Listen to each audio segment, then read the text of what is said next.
अब हम देखेंगे फेमा के कुछ साइलेंट फीचर।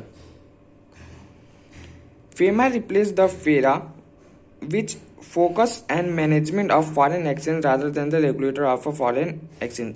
पहला फीचर यही है कि जो फेमा है वो फेरा को रिप्लेस करके बनाया गया है।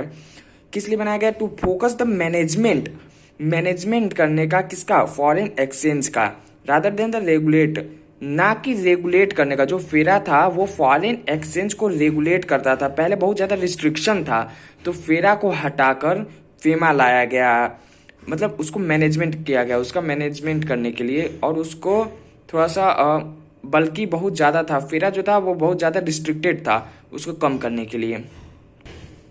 No person can deal transfer foreign exchange other than the authorised person.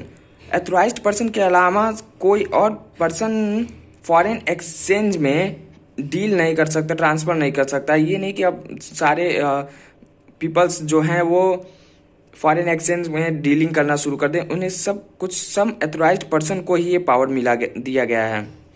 तीसरा देखेंगे, the FEMA empowers the CG यानी central government to impose the restriction on dealing in foreign exchange.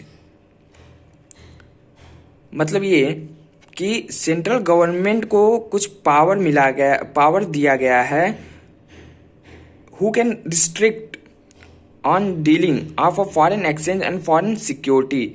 जो कि सेंट्रल गवर्नमेंट कुछ रिस्ट्रिक्शन लगा सकता है foreign exchange और फॉरेन सिक्योरिटी के डीलिंग पे, and payment to and receipt from any person outside India के बाहर जो भी पर्सन रह रहा है उसे उन्हें पेमेंट करने को, और उनसे जो पेमेंट रिसीव होता है उस पर भी सेंट्रल गवर्नमेंट रिस्ट्रिक्शन लगा सकती है फेमा के थ्रू। फेमा ने सेंट्रल गवर्नमेंट को पावर दिया है। चौथा पॉइंट देखते हैं, FEMA facilitate trade and also prevent misuse of a foreign exchange. जो फेमा है वो ट्रेड को और ज़्यादा फैसिलिटेट करती है, सुविधा प्रदान करती है, और also prevent the misuse of a foreign exchange. Foreign exchange का मिसयूज ना हो, इस पे भी इसका भी बचाव करती है। मिसयूज मतलब आप फॉरेन एक्सचेंज में जैसे देखेंगे कि सट्टेबाजी चलती है, कि कुछ लोग फॉरेन करेंसी को खरीद लेते हैं, फिर जब करेंसी की वैल्यू बढ़ती है तो फिर उसे बेच देते हैं। तो इस टाइप्स के बहुत सारे मिसयूज होते हैं फॉरेन एक्सचेंज में।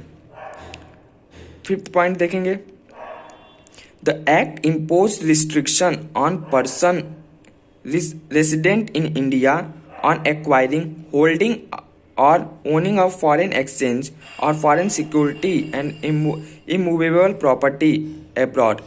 मतलब ये कि जो फेमा है वो रिस्ट्रिक्शन लगाती है रेसिडेंट ऑफ इंडिया, जो भी इंडिया के रेसिडेंट हैं, किस बात का रिस्ट्रिक्शन लगाती है? To acquiring, holding and owning of foreign exchange. मतलब कि आप फॉरेन एक्सचेंज को होल्ड करके, मतलब बहुत ज़्यादा फॉरेन एक्सचेंज को होल्ड करके नहीं रख सकते, फॉरेन सिक्योरिटी को बहुत ज़्यादा एक्वायर नहीं कर सकते, या फिर इमूवेबल प्रॉपर्टी मतलब जैसे बिल्डिंग होगा, इमूवेबल प्रॉपर्टी मतलब बिल्डिंग और लैंड हो गए, तो ये आप एक रिस्ट्रिक्टेड है कि आप कुछ ही अमाउंट में, कुछ ही मात्रा में उसको आप रिस्ट्रिक्ट करके रख सकते हैं। ये नहीं कि बहुत ही ज़्यादा हमने कर लिया है। आई होप कि समझ में आया होगा।